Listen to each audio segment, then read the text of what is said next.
민주당 정성호 의원 가셨고요. 주영진의 뉴스 직격 두 번째 손님, 국민의힘의 싱크탱크죠. 여의도 연구원장을 맡고 계시는 윤희숙 전 의원 나오셨습니다. 어서 네, 오십시오. 안녕하세요. 오랜만에 뵙습니다. 그러니까요. 예, 벌써 한 3년 정도 된 것 같습니다. 네, 맞습니다. 예, 윤희숙 원장께도 이 질문 안 드릴 수가 없겠네요. 오늘 지난 금요일 이후에 아마 질문 많이 받으셨을 텐데, 국민의힘 소속이었던 윤석열 전 대통령이 헌법과 법률을 위반했다. 그래서 국민의 신뢰를 저버렸다. 그래서 헌법재판소가 파면을 전원일치로 선고했습니다. 윤희숙 원장은 어떤 생각을 갖고 계십니까? 그 장면 자체는 우리가 뽑은 대통령이 파면되는 장면 자체가 참담하죠. 참담했는데 또 한편으로는 이게 우리 국민들이 우리 정치에 대해서 굉장히 환멸을 느끼는 시간이 한참 동안 지속되지 않았습니까? 그 시간이 이제 그 종지부를 찍는 그 기간이 시작된다? 그러니까 끝이 시작되고 있다는 느낌을 좀 받았어요. 그러니까 이번에 헌재 판결은 우리에게, 특히 기성세대에게 굉장히 큰 숙제를 주고 있다. 이 시대를 어떻게 잘 마무리하고 다음으로 넘어가느냐, 그 숙제가 지금 남겨져 있는 상태 같습니다. 네. 계엄 선포 이후에 파면 선고까지 넉 달 정도 지나지 않았습니까? 그 과정에서 국민의힘 지도부, 국민의힘 의원들이 보여준 모습에 대해서는 모르겠습니다. 당직을 맡고 계시기 때문에 얼마나 또 솔직하게 말씀하실 수 있을지는 모르겠습니다만, 그런 모습들에 동의하시는지 100% 동의하십니까? 일부 의원들의 모습이고요. 네. 각자가 생각하는 바가 있으시겠죠. 그렇지만 기본적으로 이 넉 달의 시간은 사실은 굉장히 반성도 해야 되고 성찰도 해야 되는 부분이지만, 저는 오히려 어떤 느낌이 들었냐면, 네. 이런 상황이 나타나기 전까지의 문제가 굉장히 심각하지 않았습니까? 그러니까 우리 정치가 진짜 막장이다, 이런 느낌을 가지고 있었기 때문에 지금 이 상황이 마무리가 되면 이 다음에 우리가 이 판을 어떻게 바꿀 것이냐, 이것의 고민이 저는 훨씬 컸어요. 네. 어느 정당이 집권하더라도 상대 정당은 기본적으로 제안하면 반대하고 이런 것들이 계속 반복돼 왔는데, 또 물론 그 사이사이 또 극적으로 여야가 타협을 했다. 정치권이 오랜만에 본연의 모습을 보였다. 국민들이 기대하는 모습을 보였다는 기사가 나오긴 했습니다만, 윤석열 정부 시절에는 거의 지난 한 3년 가까운 시간 동안 여당과 야당, 용산과 야당의 극한 대립이 반복돼 왔던 것 아닌가. 이번에 헌법재판관들도 민주당에 대해서도 일부 지적하는 그런 결정문의 내용이 있었는데 말이죠. 그럼에도 불구하고 대통령은 민주적으로 대응했어야 한다. 이렇게 콕 집어서 또 지적을 했단 말이죠. 맞습니다. 저도 그 부분이 제일 귀에 콕 들어왔어요. 네. 뭐냐면 그 국정을 마비시킬 정도로 전횡하고 입법 권력을 남용한 것을 인지했지만, 비록 그렇다 하더라도 그것을 민주주의와 조화되는 방식으로 풀었어야 한다라고 헌재는 대통령을 어떤 의미에서 응징을 한 거죠. 그렇지만 그러면 그 앞단에 그 국정을 마비시킬 정도로 입법 권력을 남용한 것에 대해서는 헌재는 본인들의 일이 아니다라고 얘기를 한 겁니다. 그러면 그 일은 누구의 일이냐? 저는 그건 우리 국민들의 일이라고 생각해요. 네. 그렇기 때문에 지금 우리 정치판 자체, 이 판을 어떻게 새 판으로 바꿀 것이냐에 대한 숙제가, 그래서 제가 아까 우리에게 주어진 굉장히 대단히 우리 시대를 어떤 규정하는 그런 숙제일 거라고 생각을 합니다. 국민들께서 지금 물론 저희 정치하는 사람들도 다 반성해야 되고요. 저는 민주당이 지금 마치 무슨 점령군처럼 얘기하고 본인들이 반성할 건 하나도 없다고 얘기하는 것은 대단히 부적절하다고 생각합니다. 지금 대통령이 파면되는 이 과정에서 그 앞단의 문제를 국민들이 다 봤어요. 네. 저는 국민들께서 이 판을 정리해 주셔야 된다고 생각하고, 그러기 위해서 저 정치하는 사람들도 더 날카롭게 그 지성을 좀 켜놔야 되는 상황이라고 생각합니다. 예. 자, 민주당에 대해서는 또 지적을 해주셨고요. 국민의힘은 이미 지도부가 국민에게 죄송합니다 하고 사과는 했습니다만, 무엇을 사과를 하고 다시 출발하겠다라고, 어느 지점에서 출발하겠다라고 이야기를 해야 할까요? 저는 지도부가 대표적으로 사과를 했지만, 사과한 것은 저는 총체적인 사과라고 봐요. 네. 이런 상황에 오기까지 뭐 직원을 부족하게 했다거나 아니면 중간중간에 좀 열심히 뭐 상황을 긴장감을 갖고 보지 않았다거나 뭐 여러 가지 총체적인 사과라고 생각을 합니다. 그런데 지금 그럼에도 불구하고 무슨 새로운 시작을 얘기할 수밖에 없는 상황이라고 저는 생각이 드는 것은 뭐냐면 지금 좀 전에 정성호 의원 얘기하고 가셨지만 네. 제가 볼 때 우리 이재명 대표는 지금 입법, 행정, 사법의 권한을 모두 다 손에 넣었을 때 지난 그 3년 동안 보여준 것보다 훨씬 더 저는 더 잔인한 모습을 보일 거라고 생각해요. 네. 지난 3년간 사실 자기 당 거대 야당 하나를 거의 개인 로펌으로 활용했고 그리고 상임위원회는 거의 뭐 막장 방탄극이었어요.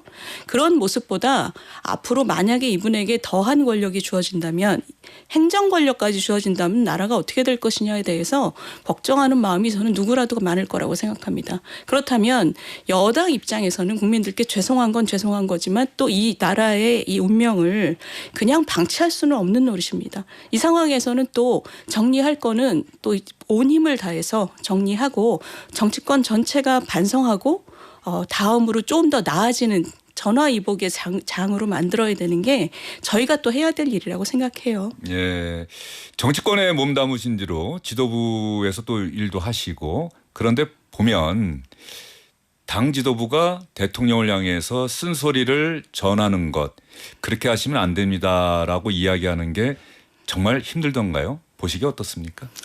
글쎄요. 저는 뭐 대통령께서 그 자리에 계실 때 제가 그 당직이 없었기 때문에 네. 저는 뭐 그럴 기회는 없었습니다만 지도부들의 그 행태를 제가 아주 안쪽에서 볼 기회는 없었습니다. 예. 저도 앵커님과 마찬가지로 밖에서 봤는데 쉽지는 않은 것 같더라고요. 예, 그 쉽지 않다는 게 또 문제겠죠.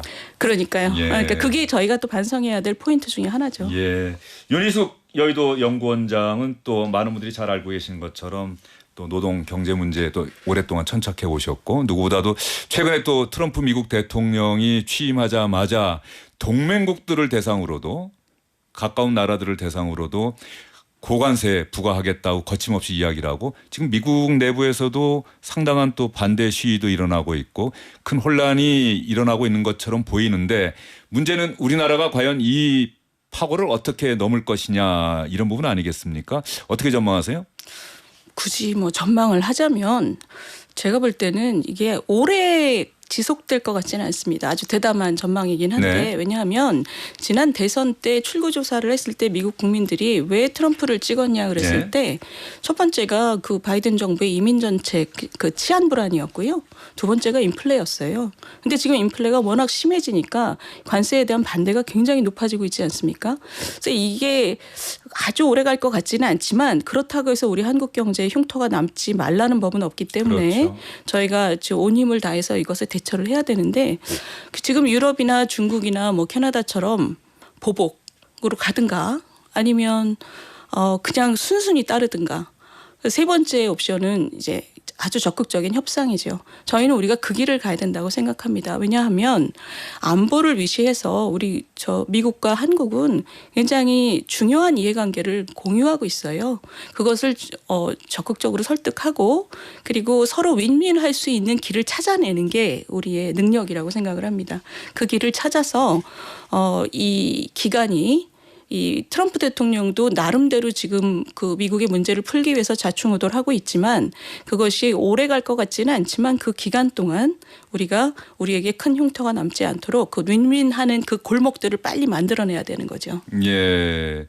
트럼프 미국 대통령이 지난 주말에 아마 골프를 친 모양이에요. 그리고 미국 언론에서도 미국 시민들은 마트에 가서 우유를 사기도 달걀을 사기도 어려운 상황인데 대통령을 골프를 치냐 이렇게 반대하는 시위대가 또 그런 목소리를 내기도 했는데 미국도 이렇게 트럼프 대통령이 강경하게 나가는데 오히려 미국 경제가 약간 흔들리는 듯한 모습을 보이는 이유는 또 어디에 있는지 많은 분들이 또 궁금해하실 것 같아요. 지금 주로는 인플레 때문이고요. 인플레에 인플레이션. 대한 불안이고요. 이미 바이든 정부 때부터 계속 지속되어 왔던. 그렇습니다. 예. 그리고 이것이 이제 상대국들의 보복 관세를 불러일으키면서 미국의 첨단 기업의 아주 주축이라고 할 수 있는 빅테크들이 주가가 많이 떨어졌잖아요. 그러니까 이것이 금융시장의 불안으로 나타나면서 미국 국민들의 또 자산 불안을 느끼게 한단 말이에요. 그러니까 이것이 그 국민들한테 물가와 자산 시장 이 두 가지 국면에서 굉장한 불안감을 주고 있습니다. 그런데 이 트럼프 대통령의 스타일은 또 이것을 그 되게 센 척하는 그런 또 정치인의 네. 그 패턴이 좀 보여요. 그래서 이거 저희가 좀 주시해봐야 되는 상황이라고 생각을 합니다. 예. 대한민국 정부가 지금 대통령이 파면돼서 또 대통령이 없는 상황입니다. 한덕수 권한대행이 무엇보다도 지금의 상황을 잘 관리해 나가는 것, 이 파고를 넘는 게 가장 주된 업무다라고 이야기를 했는데 지금 정부가 아마 통상교섭본부장이 또 미국을 방문한다는 기사도 나오긴 했습니다만은 과연 아까 말씀하신 것처럼 현재 미국 트럼프 정부에게 우리의 그런 호소, 우리의 이야기가 잘 전달될 수 있을지 반영될 수 있을지에 대해서는 여전히 좀 의구심을 갖는 분들이 또 많을 것 같습니다. 그런데 지난주에 그 트럼프 대통령이 이렇게 그 표를 가지고 설명할 때 보면 대부분이 무역 적자였어요. 뭐 여러 가지 스토리를 그러니까 댔지만 미국을 상대로 해서 무역에서 흑자를 많이 그렇죠. 얻고 있는 나라들. 결국 그거였습니다. 예. 근데 그때 나왔던 메시지가 뭐였냐면 보복하지 마라. 그다음에 두 번째는 얘기 잘하면 이제부터 협상 시작이다였어요. 아, 우리가 이렇게 고관세 부과한다고 너희도 똑같이 하지 않으면 아무 일도 일어나지 않을 것이다. 그리고 예. 두 번째는 우리가 생각하는 문제들이 해결되면 그러면 이 관세는 낮아질 수 있다. 그 얘기는 무슨 뜻이냐면 지금은 협상 시작점이다. 이 얘기죠. 네. 그래서 우리는 뭐 저 미국과 여러 가지 협상할 수 있고 협조할 수 있는 포인트가 많지 않습니까? 여러 가지 산업적인 포인트, 뭐 방산이나 조선이나 원전 같은 거 이런 것도 있고 그다음에 안보적인 측면에서도 그 중국과의 그 이 인태 지역의 이해를 공유하고 있기 때문에 그런 면에서는 그 미국에게 우리의 역할 그리고 서로가 공유하는 이해에 대해서 설득할 수 있는 여지가 저는 꽤 많다고 봐요. 예. 미국과의 문제는 또 그렇게 해결을 해 나가야 될 것이고요. 당장 트럼프 대통령이 던지고 있는 고관세 정책에 대해서 우리가 당장 어떻게 대응할 것인가가 문제인데 우리가 사실 무역 수출 수입하면은 교역 상대국으로서는 이미 중국이 미국을 앞섰다 이미 꽤 되지 않았습니까? 또 중국과의 관계는 어떻게 할 것인가 이 부분은 제가 질문드리는 이유는 윤석열 전 대통령을 지지하는 분들의 그 시위 집회에서 또 중국에 대한 반감을 나타내는 목소리가 컸단 말이죠. 국민의힘의 여의도 연구원장께서는 또 이 문제 어떻게 생각하고 계신지가 궁금해서요. 근데 뭐 중국에 대한 반감 같은 경우는 뭐 국민의힘 지지나 뭐 어느 당의 지지하고 상관없이 상당 부분 생활 속에서 나타난 반중 의식이 상당히 높습니다. 그런 게 많이 느껴져요. 한한령이라든가 뭐 그렇기도 이런 부분. 하고 또 대학 캠퍼스 안에서 또 젊은이들이 그 몸으로 부닥친 부분들이 있고요. 그렇지만 이제 정치하는 사람으로서는 서로 상호 존중이라는 기반 위에서 중국과의 관계도 대단히 중요하죠. 그렇죠. 대단히 중요하지만 또 우리에게 가장 중요한 것은 우리의 안보 위협을 주는 북한하고의 관계잖아요. 그 북한에 대해서 중국이 제대로 뭔가 그 견제를 하거나 우리에게 뭔가 좀 제스처를 제대로 된 제스처를 보여준 적이 없기 때문에 저희가 그쪽으로 저 중국에게 완전히 뭐 그 뭐랄까요 중국에게 완전한 신뢰를 보내기는 굉장히 어려운 상황이죠. 우리도 굉장히 팽팽하게 우리가 원하는 방식으로 중국이 움직일 수 있도록 저희가 여러 가지 교섭 도구를 써야 되는 것이고 그거는 뭐 크게 보면 미국하고도 저는 마찬가지라고 봅니다. 미국하고도 안보라는 큰 이해를 공유하고 있지만 또 무역하고 관련해서는 또 지금 갈등 기간이죠. 이것은. 그러니까 이런 문제는 서로 윈윈할 수 있는 공간을 만들어내고 찾아내야 되는 거죠. 윤석열 정부가 미국과 일본, 유럽연합과의 관계 개선, 더욱더 관계를 강화하자. 그런데 중국에 대해서는 상대적으로 역대 정부, 문재인 정부와 비교해서는 상대적으로 좀 소홀했던 것 아니냐. 그런데 이번에 트럼프 대통령이 고관세를 그 미국의 수출을 많이 하는 나라들에게 부과하면서 중국이 또 이번 기회에 한국과도 한번 잘 지내보자. 이런 어떤 우호적인 신호를 보내고 있다. 여기에 대해서는 또 어떻게 생각하시는지 궁금합니다. 저는 뭐 미국이나 중국이나 일본이나 우리에게 가장 실용적으로 도움이 되는 방식의 관계를 계속 그 강화해 나가야 된다고 생각을 합니다. 그거는 뭐 통상적인 측면에서도 그렇고 모든 관계에 있어서도 우리에게 지금 가치 중심 외교라는 것도 밑바닥에 깔려 있지만 자유민주주의와 동맹이라는 것이 그렇지만 그때 외부로부터 들어오는 그 자극 속에서 우리의 이해도 굉장히 중요한 거죠.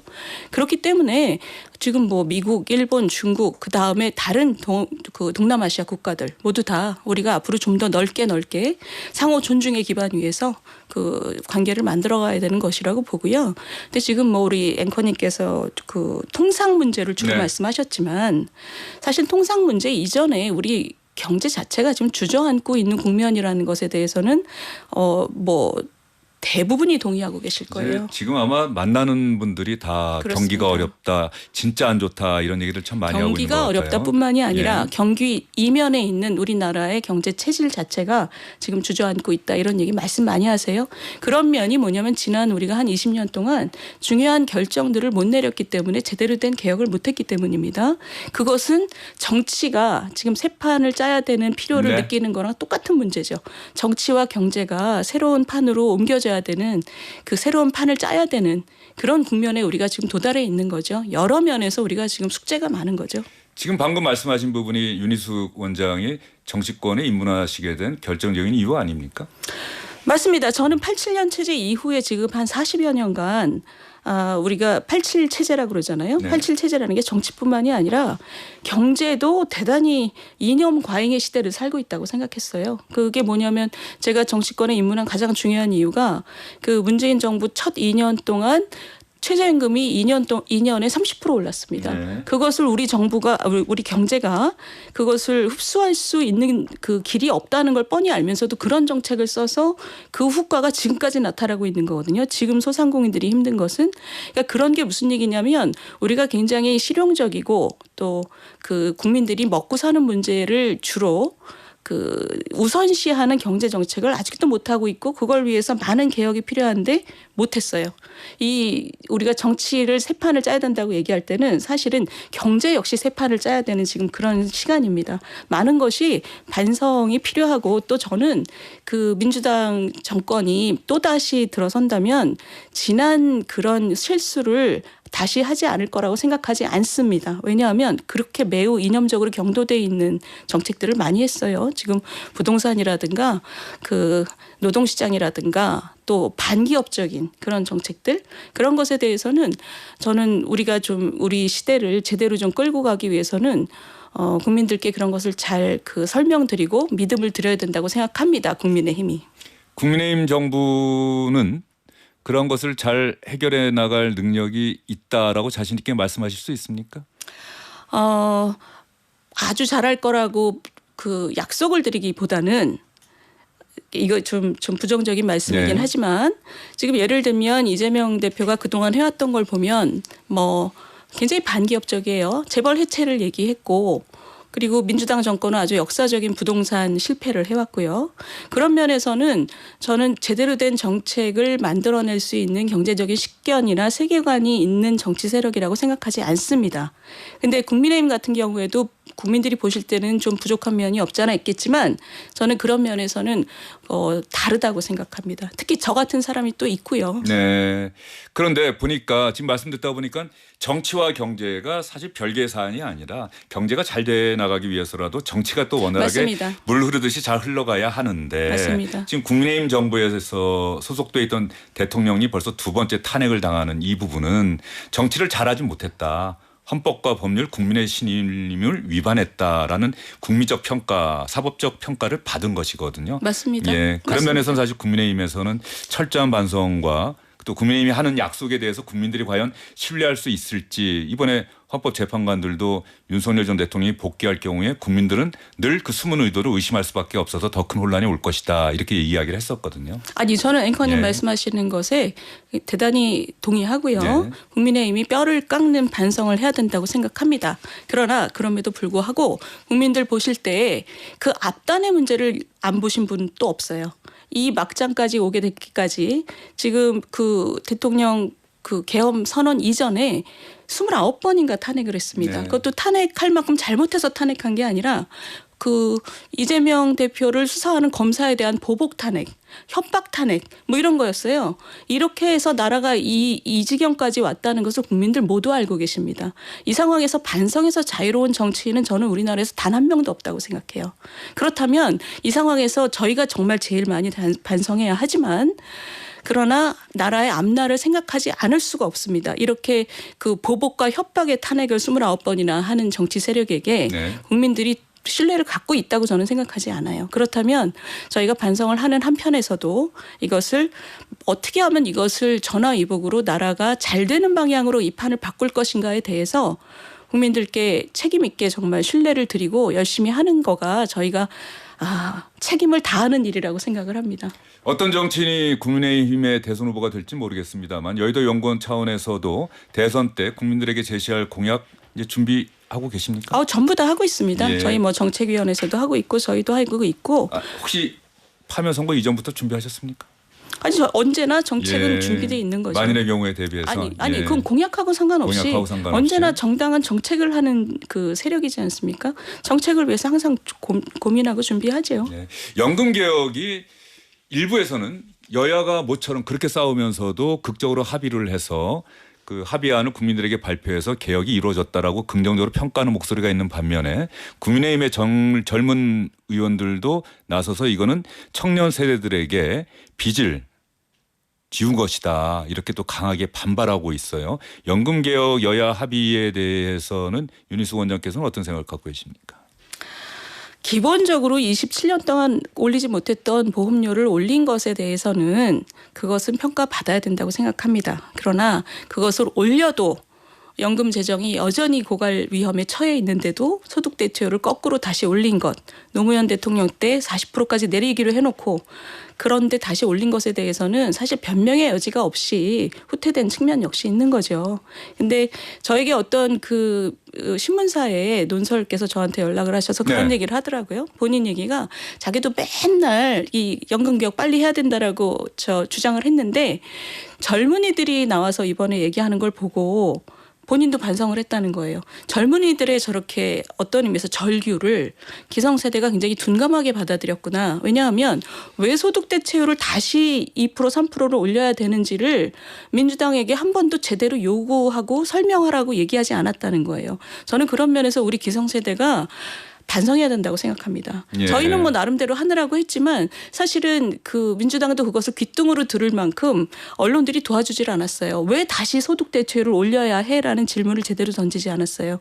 그래서 이번에 그 젊은 청년들이 그런 질문을 던지고 스스로의 목소리를 내고 반발하는 것이 저는 오히려 우리나라의 어떤 의미에서 기성세대가 독주하던 정책 영역에서 어떤 변화의 동력이 될 수도 있겠다 하는 희망을 좀 봅니다. 예, 연금 개혁 기사를 자세히 읽으면 읽을수록 얼마나 개혁이라는 것이 어려운지를 실감하게 되는 대표적인 사례가 연금 개혁 아니었을까 맞습니다. 싶어요. 예, 그 부분에 대해서는 앞으로 또 이번 대선에서도 중요한 쟁점이 될 것 같고요. 조금 전에 윤희숙 원장께서 트럼프 미국 대통령의 최근 행보 그런데 오래 가지는 않을 거다라고 이야기를 하셨는데 이 부분에 대해서 궁금해하시는 분들이 많아서 왜 그런 판단의 근거는 무엇인지 좀 말씀해 주실 수 있겠습니까? 첫 번째는 미국 국민들이 너무 고통스러워요. 지금 당장 힘들어하고 지금 있죠? 지금 당장 굉장히 고통스럽다는 지금 그 신호를 내고 있지 않습니까? 그래서 저는 이렇게 오래 가기는 어렵다. 왜냐하면 이게 잠깐 이러고 마는 게 아니라 경제학 교과서의 아주 초보적인 내용입니다. 이런 식으로 서로 보복 관세를 하면 네. 전체 그 글로벌 경제 자체가 위축이 되고 경제가 위축이 된다는 얘기는 뭐냐면 각 국가의 국민들이 누릴 수 있는 것들이 줄어든다는 거거든요. 그리고 고통스럽다는 것이고 서로가 보복을 하면서 점점 더 고통스러워지는 거기 때문에 이것이 오래 계속되기는 굉장히 어렵고요. 만약에 오래 계속된다 그러면 정말 큰일입니다. 이게 글로벌 경제 자체가 또 우리 경제에도 그 후과가 찾아오기 때문에 그렇기 때문에 뭐 희망적으로는 우리 트럼프 대통령께서 그렇게 크게 고집부리지 마시고 이걸 좀 만회를 하시면 좋겠는데 그 시간까지는 우리 또 제대로 대응해야 되는 거죠. 예, 윤희숙 여의도 연구원장 조금 전에 대선과 관련한 정책들 끊임없이 연구해 왔고 준비해 왔다라고 하는데 이번에 청취자분들께 국민의힘 여의도 연구원에서는 이러한 것들을 준비하고 있습니다. 구체적인 내용은 말씀하실 수 없더라도 한번 어떠한 것이 핵심적인 공약이 될지. 저는 국민 여러분께 사실 그런 얘기 좀 드리고 싶어요. 우리 얼마 전에 이재명 대표께서 그런 얘기를 했습니다. 엔비디아 같이 큰 기업을 만들겠다. 첨단 기업을. 근데 국민 여러분들 한번 생각을 해보시는 게 좋을 거라고 제가 부탁을 드리고 싶은 게 뭐냐면 네. 엔비디아 같은 첨단 기업이 나오기 위한 토양이 우리나라는 없습니다. 엔비디아의 젠슨 황은요. 우리나라에 와서 창업을 했으면 감옥살이를 오래 해야 됩니다. 왜냐하면 52시간을 지키지 않는 사용자이기 예. 때문에 그리고 그 직원들도 신나서 일을 할 수가 없어요. 성과와 연동돼서 보상이 이루어져야 되는데 우리는 연공급이라는 80년대 70년대에 아주 잘 나갈 때 제도를 아직도 전 세계에서 연공급이 가장 강한 나라가 대한민국입니다. 이런 경제에서는 젊은이들이 엔비디아에 있는 인력들처럼 신이 나서 열심히 할 수가 없습니다. 이런 판을 우리가 경제적으로 바꿔줘야 되는 숙제가 지금 우리 세대가 있는 거죠. 저는 이번 대선판이 열렸으니 이 대선판 속에서는 국민들께 우리가 지금까지 이렇게 젊은이들을 이렇게 절망시키고 기성세대 위주로 짜져 있던 판을 어떻게 바꿔서 젊은이들이 희망을 가질 수 있는 경제로 다시 뛰게 만들 것인가에 대해서 정말 대차게 우리가 좀 논쟁도 하고 고민도 해야 된다고 생각합니다. 알겠습니다. 마지막 말씀은 아마 많은 청취자분들께서도 동의하실 것 같습니다. 오늘 말씀 잘 들었습니다. 감사합니다. 네.